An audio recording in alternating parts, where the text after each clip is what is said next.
detectado ustedes en el Gabinete de Seguridad alguna alianza de este grupo con otras organizaciones de la capital del país o de otras entidades? Ninguna. Lo que sí detectamos en la investigación pasada, en la detención pasada, perdón, es que sí tenían contacto con ciertos narcomenudistas de la Ciudad de México, pero no como una alianza como tal, sino simple consumo y venta. ¿Entre las actividades ilícitas de este grupo está tráfico de inmigrantes, secretario? En el de ayer, sí, el que se reportó, de las 10 personas detenidas son totalmente tráfico de migrantes, se operó en Ciudad de México y Nayarit. El otro relacionado con el Tren de Aragua fue más bien una detención donde estaba relacionada con feminicidios y explotación sexual. Muchas gracias, secretario. Gracias. Finalmente, preguntarle al fiscal general de la República cuál es la situación jurídica de Osiel Cárdenas Guillén, qué representa esta deportación hacia nuestro país y si ya se cumplimentaron las 3 órdenes de aprehensión que están pendientes en su contra. Sí, como lo informé hace un momento, esta persona ya está recluida para cumplir con las sentencias que tiene en su contra y todas las órdenes de aprehensión que estaban pendientes se van a ejecutar dentro del propio penal, como es la costumbre y como es la obligación procesal. Eso es lo que tenemos en este momento. Bueno, por ahí ya una compañera comentaba justamente este operativo que hizo el gobernador de Chiapas, Eduardo Ramírez Aguilar, el fin de semana, donde detuvieron a 92 policías presuntamente relacionados con algunos grupos delictivos. En este sentido, presidenta, preguntarle si ya se sentó de manera oficial a platicar con el gobernador que tomó protesta justamente el fin de semana, usted o el secretario de Seguridad, para implementar o enriquecer la estrategia que él pues va a aplicar para el Estado. Ya se habían reunido el secretario con el gobernador, vinieron en su momento el gobernador constitucional, Rutilio, y Eduardo como gobernador electo al gabinete, después tuvieron algunas reuniones.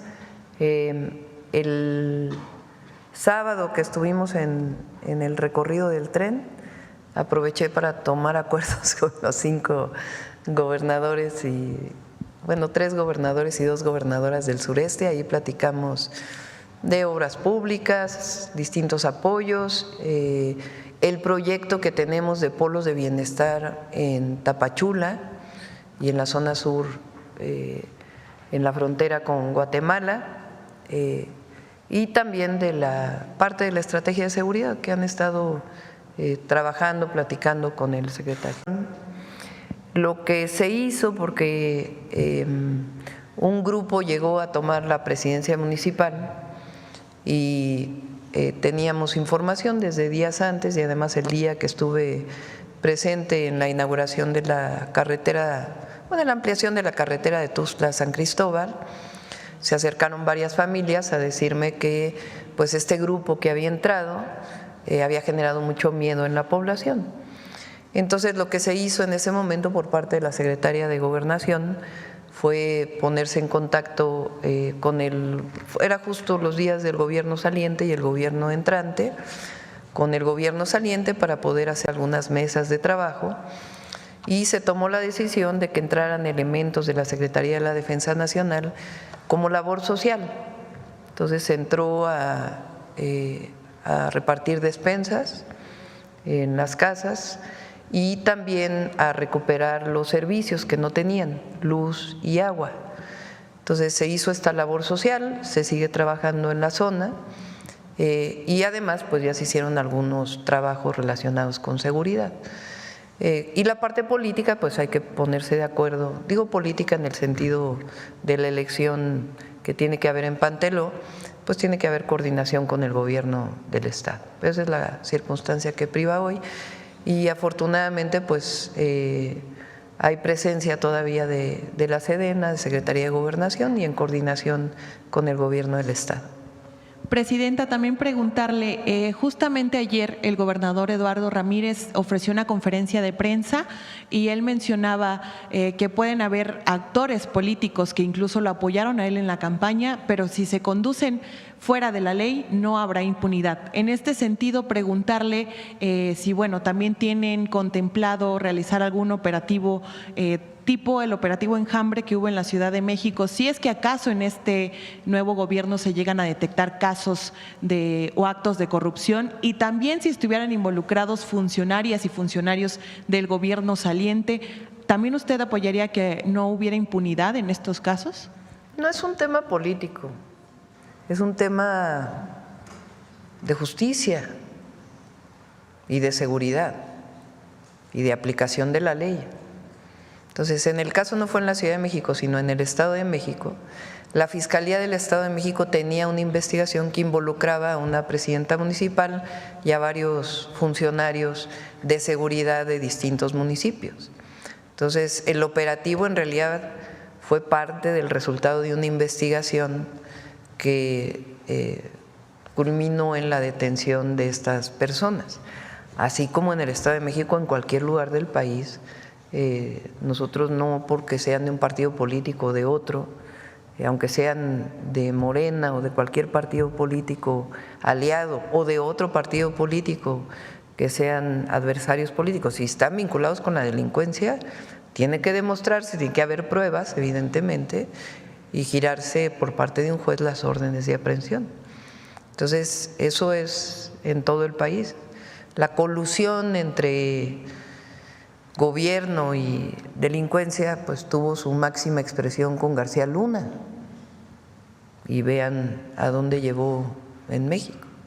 Entonces, pero no es un asunto de que parta, de que vamos a buscar, sino las investigaciones criminales que se hacen, pues a veces dan estos resultados, y cuando hay pruebas, pues se pide la orden de aprehensión en su caso al juez. ¿Cómo se está trabajando en este sentido?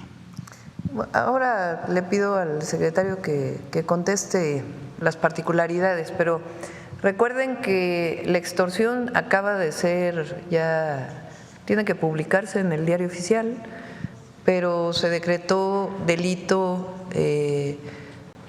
con prisión preventiva oficiosa. De ahí tienen que desglosarse una serie de acciones en las leyes secundarias y particularmente en el Código Penal para caracterizar este delito. Eso va a ayudar a disminuir este delito. La Secretaría de la Defensa Nacional al día de hoy tiene, en lo que va de la presente administración, tiene más de 70 detenidos. Se han incrementado las denuncias, el precio del limón está estable.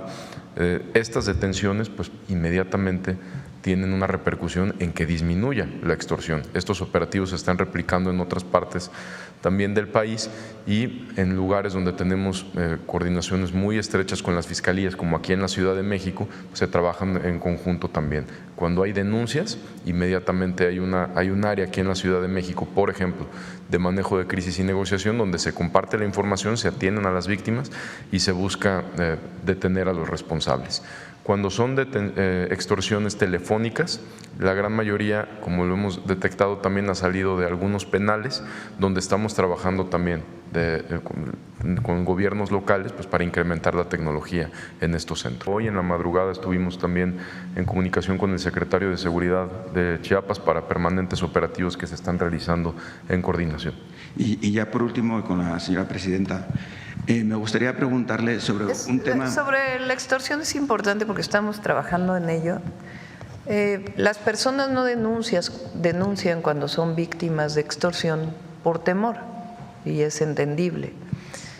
Entonces, la idea es buscar que no necesariamente presenten su denuncia en el Ministerio Público, sino que tengan un espacio de denuncia anónima que les permita explicar qué es lo que están viviendo para poder intervenir con las fuerzas federales o estatales para la historia de México.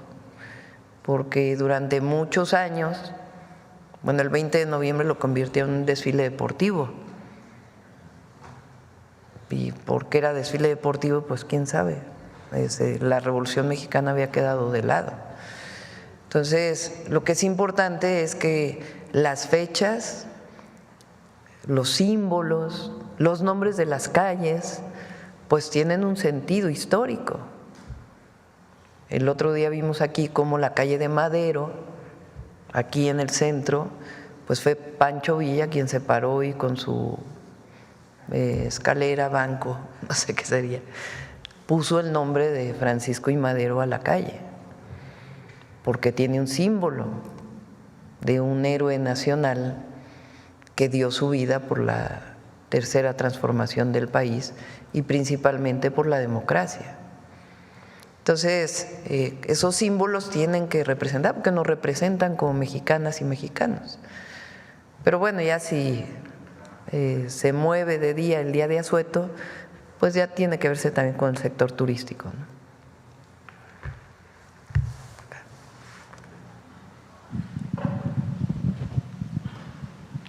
Muchas gracias, Presidenta, y un saludo al Gabinete de Seguridad.